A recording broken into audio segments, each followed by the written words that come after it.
Welcome to One-on-One, an interview series for Barnes & Noble that lets you get up close to your favorite artists. I'm your host, Katherine Lanpher, and this is a special edition of One-on-One.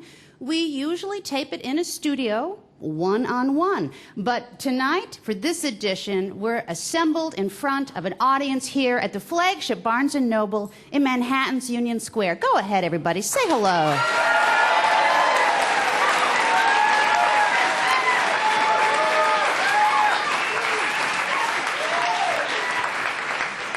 Now, if you're watching at home, the reason that these people have gathered, some of them waiting for hours, is the man sitting next to me, singer-songwriter Paul Simon. He was chosen as the first recipient for the Library of Congress Gershwin Prize for Popular Song. And for good reason. His more than 10 albums and 12 Grammys represent an American musical journey that has taken us from the sound of silence to Graceland, from the colors of Kodachrome to his most recent CD, Surprise. Composer Philip Glass has called him the greatest songwriter of our time. And we're here tonight to pay special attention to the lyrics of those songs. They've been collected for the first time in their entirety so far in a new book called Lyrics, 1964 to 2008. Please help me welcome Paul Simon to One-on-One.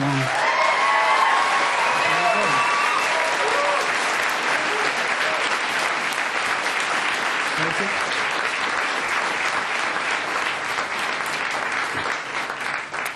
Now, you've said that you don't take many photos in your day-to-day life. So, in some ways, this book is like your snapshot collection of your life. What's it like to leaf through all of these different lyric snapshots, as it were? Well, it feels like my life. The what's it like questions are never my... I always stumble around like this when I have a what's it like question. I guess I have a problem with actually knowing what something is like, you know? So the songs that these songs, when I looked through it, first I was struck, because I looked through it chronologically, first I was struck with just how bad the early songs were. I was just mortified. But then at a certain point, then I realized, well, you know, that's because I actually didn't know a lot about what I was writing. It was just instinctual. Once I knew more about what I was writing, then I began to recognize the characters. Oh, that's this person in my life, or that's this event, or this is somebody I know, so in a sense, the snapshot analogy is more like a movie than a snapshot, because they seem to be stories. You know, quite often the songs are stories. 1964 is when this book begins, but when do you mark your actual beginning as a songwriter? The first song I wrote with Art Garfunkel, was called "The Girl for Me," and that was, we were 12 or 13, and in its own way, that song was a hit, because we sang it with three other kids, Angel and Ida Pellegrini and Johnny Brennan. So we were really, we were a fairly diverse Queens group of teenagers. But the reason I say it was a hit is that other doo-wop groups in other neighborhoods began to sing this song. So we were sort of famous because we were the guys who wrote "The Girl for Me." And what was your songwriting process then, if there was one? I wouldn't call it a process. Here's what happened. Yeah. My father, who was a musician, showed me these chords. Not particularly in this key, but essentially these kind of chords.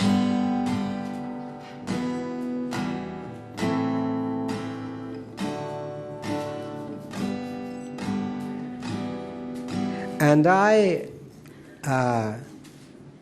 immediately went to Artie's house and said, "Guess what I know? I know almost every song that we listen to on the radio." So with that, we began to sit down and sing. Let's see, no, I guess I wouldn't be in that key.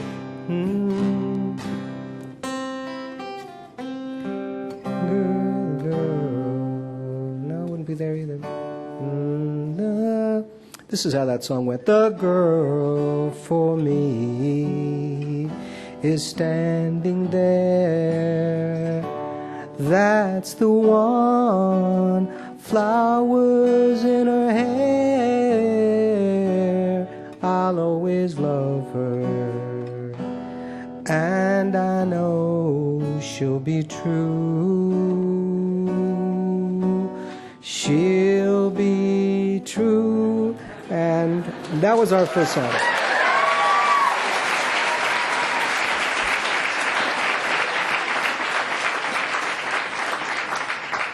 Then I saved up some money and I bought a tape recorder, and then we could record our songs.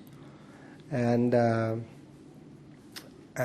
when I got that award from the Library of Congress, I went down to Washington to see the Library of Congress. Which, by the way, if you ever get the opportunity, it's just an extraordinary adventure to go and see the Library of Congress.